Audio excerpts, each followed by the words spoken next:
Hey there, welcome back to another video. This time it is all about some music videos, specifically Michael Jackson's horror music videos. Something different, and I just thought it'd be a fun thing to talk about because one of them, Thriller, is synonymous with this holiday, with the holiday that's coming up of Halloween. When a lot of people think of Halloween, a lot of people just automatically think of the music video for Thriller. And understandably so. It's an iconic horror music video. When people think of horror films, or they think of horror music, or they think of anything like that, there are people out there, and there's a lot of people who one of the first things that comes to mind is Thriller. And it's a horror classic, just like a lot of other horror classic films from that same period.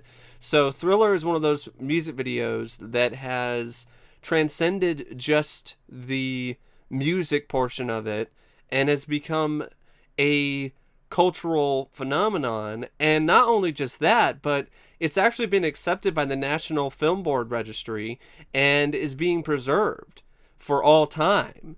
So that's a pretty high accolade for a music video.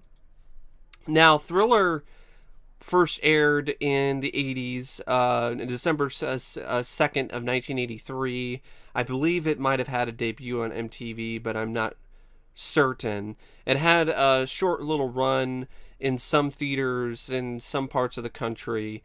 It was a milestone for the time because there really wasn't anything like Thriller before when it came out.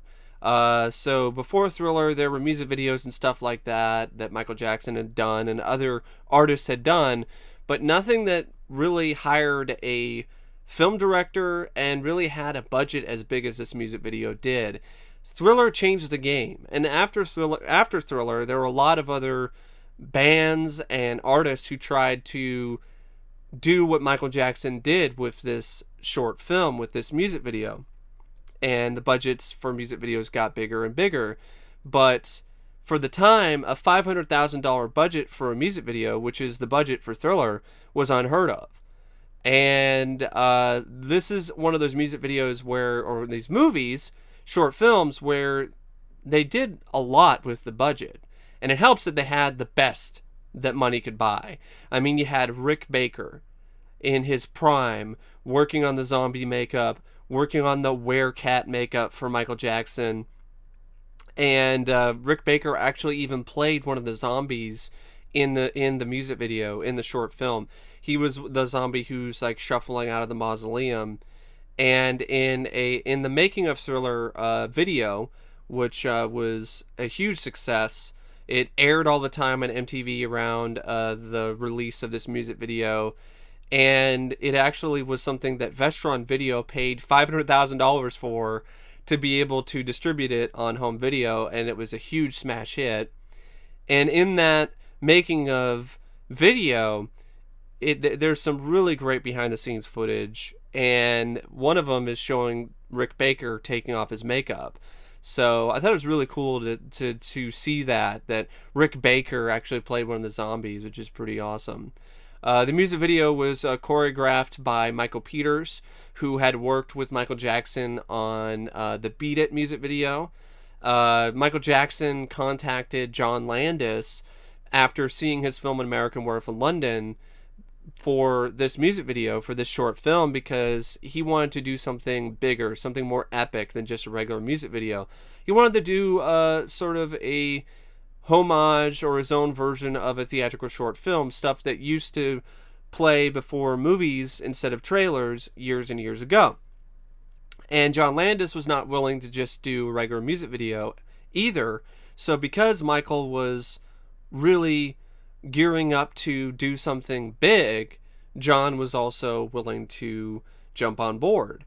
And this is the type of collaboration that you rarely ever see nowadays. Like, you'll see music video directors become film directors later on. I mean, David Fincher did a lot of music videos before he ended up directing, but you don't see this kind of thing happening where you have a director who's already really popular and is a really big name in Hollywood work on a music video. And not only that, but work with one of the biggest names in the music industry. So it's a very amazing thing. It's a once in a lifetime type collaboration.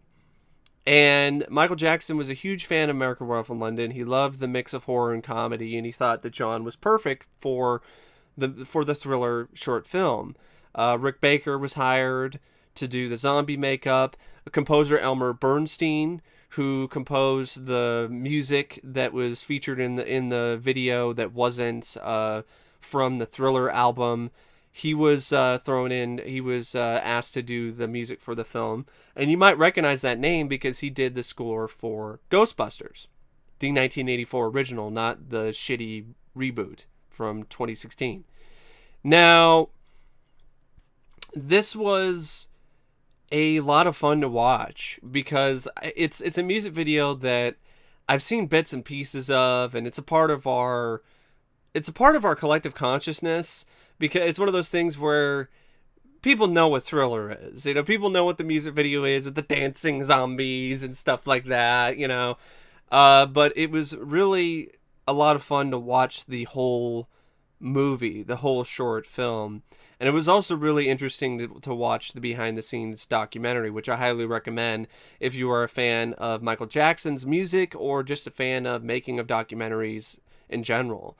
Because it's very in-depth and shows a lot of really wonderful behind-the-scenes stuff with the makeup effects in the film, which are absolutely fantastic. They really are. Now, of course, the song itself is just... I mean, what else can I say about Thriller that hasn't been said by other people? I mean, it's a classic. It's a classic tune.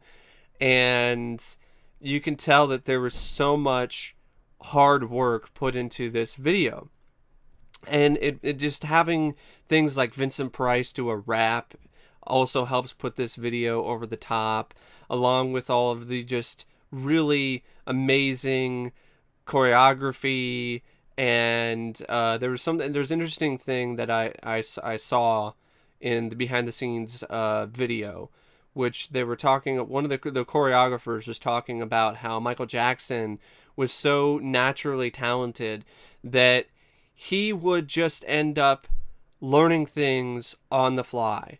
Stuff that, beats and things like that, and choreography that these professional dancers needed multiple hours of practice to learn. And here he is, here's the beat once, and automatically does it. And he doesn't need that much practice. I mean, that's amazing. That's a prodigy.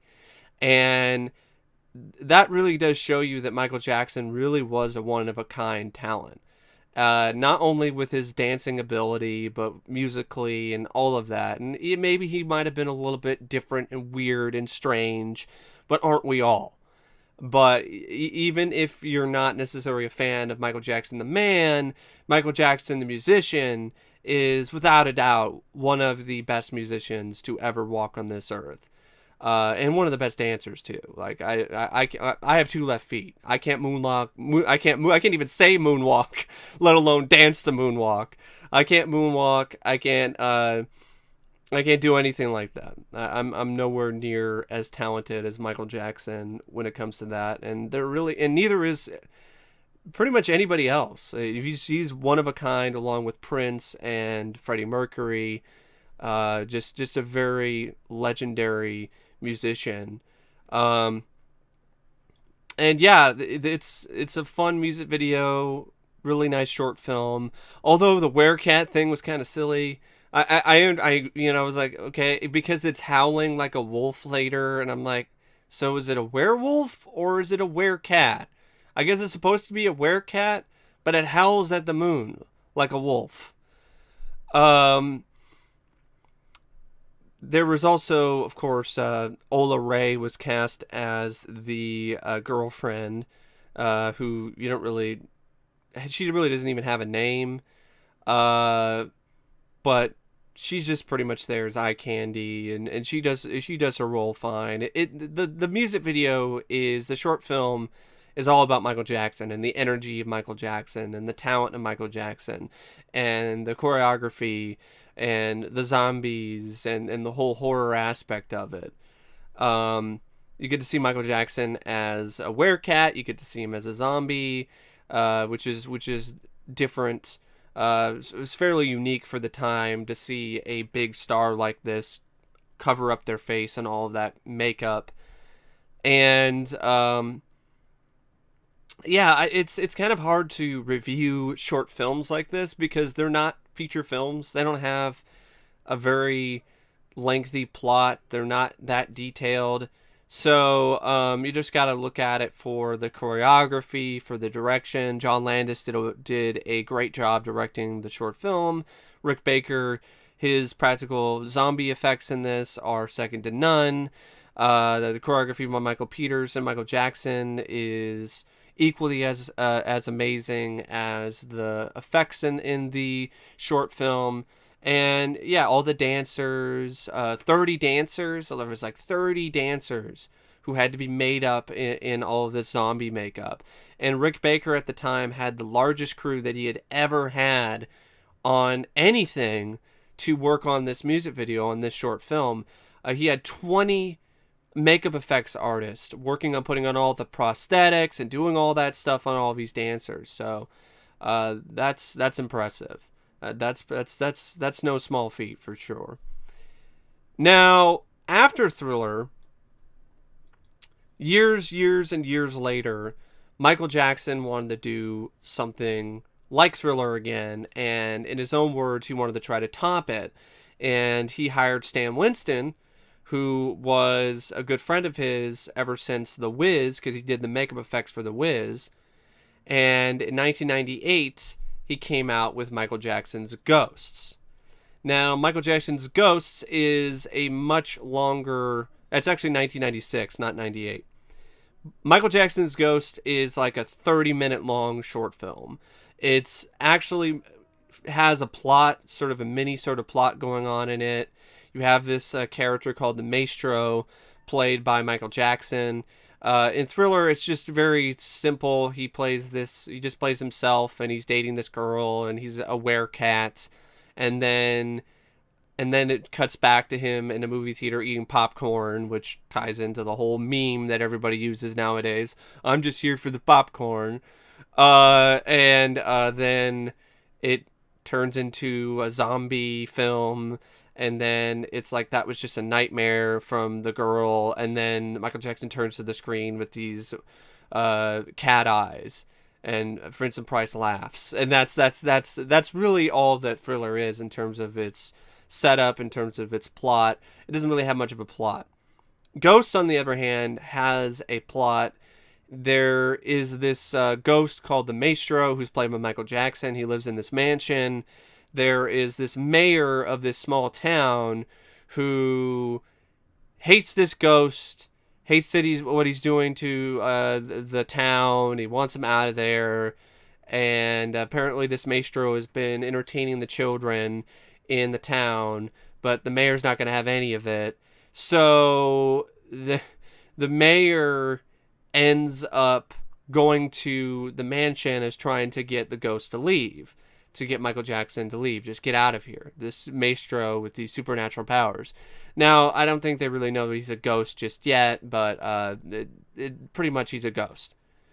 So it turns into this whole sort of scare-off thing where the mayor tries to scare the Maestro, and the Maestro scares him back, and then you have dance numbers in between, and it's a pretty preachy sort of music video. You could tell that this is Michael Jackson's way of kind of sticking it to his critics and being like, oh, you think I'm scary? You think I'm a ghost? You want to get rid of me? I'll show you. You know, that type of thing.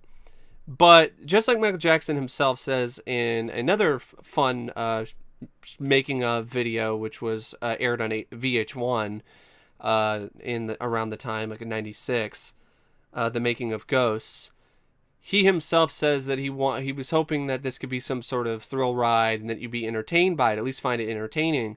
And I do. I think this is an entertaining short film with some absolutely jaw-dropping, spectacular visual and makeup effects. Digital Domain worked on the visual effects for this film, and this is extensively full of state-of-the-art effects for the time. Michael Jackson did a bunch of motion capture work for a skeleton a total skeletal version of himself that's dancing, and it's actually him dancing in the mocap suit, and they made a skeleton out of that. And for the time, for 1996, that is absolutely unbelievable. And I think it still holds up fairly well. A lot of the visual effects in this, the ectoplasm, things like that. And it's also really stellar when it comes to its makeup effects. I mean, Stan Winston in his studio worked on this, and you could tell that there are some really fine craftsmen and women working on this project. Some really wonderful creative makeup effects, all done practically. Michael Jackson himself plays multiple different roles in this, not only just like a werecat and a zombie version of himself. Here he plays the mayor in a fat suit.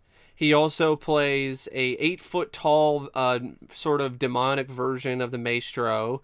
He plays the skeleton version of himself because he does the motion capture work, and then the CGI artists, they end up using that to create the skeleton. And so he plays multiple different roles, and he of course he also plays the maestro, and he does that really well. And the music in this is extremely underrated.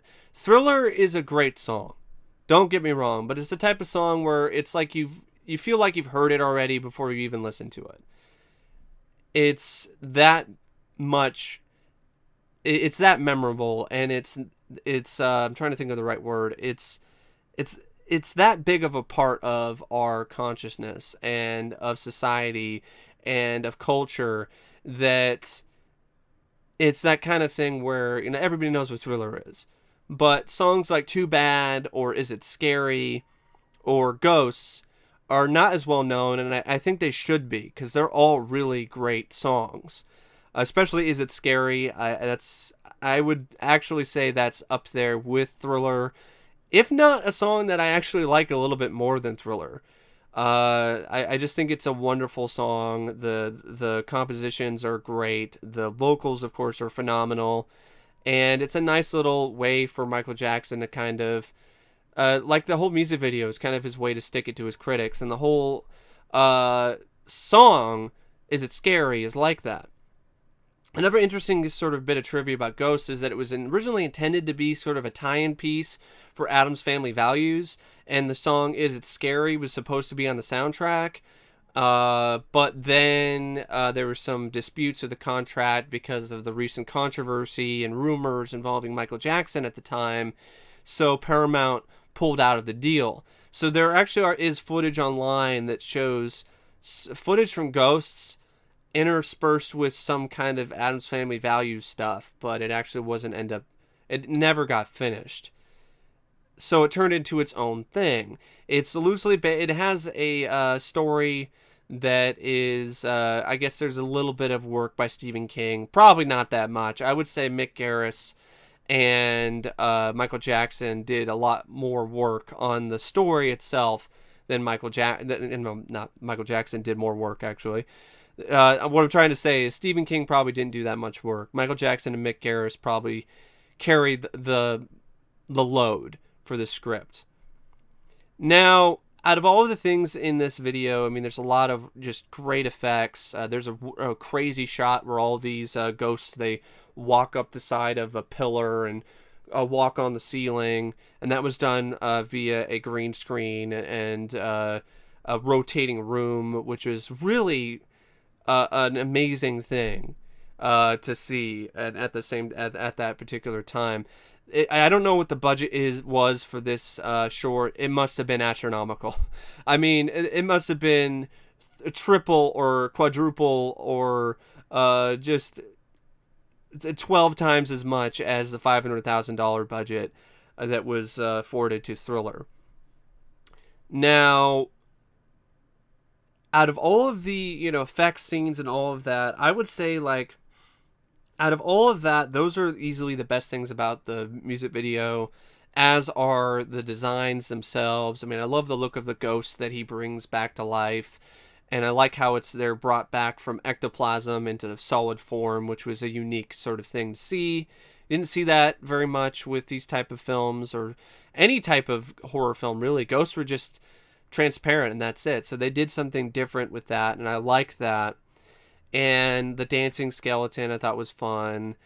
I just felt it was kind of disjointed, and the sort of story aspect of it. I mean, I would have just preferred if it was shorter and it was just a little bit of the story aspect and it wasn't as preachy. Because it has this whole sort of thing with the mayor who's talking to the maestro and he's like, "You're a freak. Don't make me have to get rough with you. Get out of here." You know, it's essentially just the people, the rumors that are going on about him at the time. And the mayor represents all of that. And this is around the time when Michael Jackson was just doing that weird thing he did where he just grabbed his balls and he kept doing that, and the yelling thing, which I never got. And in this video, it is really bad because he does it way too much, and it just seems like it's totally random. He's just going, "Oh! Oh!" And it's just like, dude, whoa. Like, what is this? Like, is he having an orgasm right now? Is that why he keeps grabbing his balls all the time? It's, oh! It's just like, come on, man. Like, cut that out. So he did that way too much in this music video. It kind of it took me out of it every time. But, you know, there's a lot to like about it, though. Stan Winston's effects. Stan Winston also directed it, and his direction is okay. John Landis is a much better director than Stan Winston. I like Pumpkinhead. I think his direction is fine in that, but his direction in A Gnome Named Norm isn't that great, and his direction in this is adequate. It's average.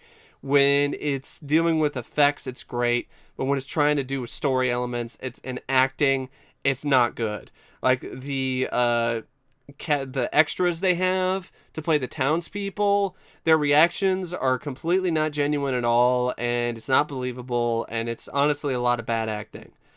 And Michael Jackson, it was interesting that he played the mayor as well as himself, and it was really cool to see him as the mayor when the ghost possesses him. The maestro possesses him, and he's dancing. But yeah, it's one of those things where you kind of have to see it to really appreciate it, because if you just watch the music video, which is the only thing that's really on YouTube officially, is a music video, you just watch this, you're like, oh, there's some cool effects, but this is a terrible music video. And it is. It's a terrible music video. The music video is horrible. It's a hack job. It's a cut and paste piece of shit. That music video is horrible. It's just too much shit all at once, and none of it makes any sense. And it looks like it's edited. And it is, because it's all edited from a 30-minute short film that for some reason is not on the official Michael Jackson Vivo. But you could watch the Thriller music video, the Thriller short film, in its entirety, but you can't do the same with Ghosts. So there's a reason why Ghost isn't as well known, and Ghost isn't talked about as much, and people don't really remember Ghosts as much, because a lot of people can't really watch Ghosts unless they have a torrent file, or a VHS, or a Laserdisc of it, or I think like an out-of-print DVD. But regardless, Ghost is a nice companion piece of Thriller, and this Halloween, if you can get your hands on it, I definitely recommend giving it a watch at least once. Especially if you're a fan of Michael Jackson, but even if you're not, it's got some great music, some really wonderful choreography, and it's got some impressive visual and makeup effects that really do make it worth your while. But anyway, I don't really know what else to say about Michael Jackson's horror music videos, except thank you for watching my video. Thanks for watching my video discussing the music videos and talking about them. And yeah, thanks for watching, and as always, I will see you guys later. See ya.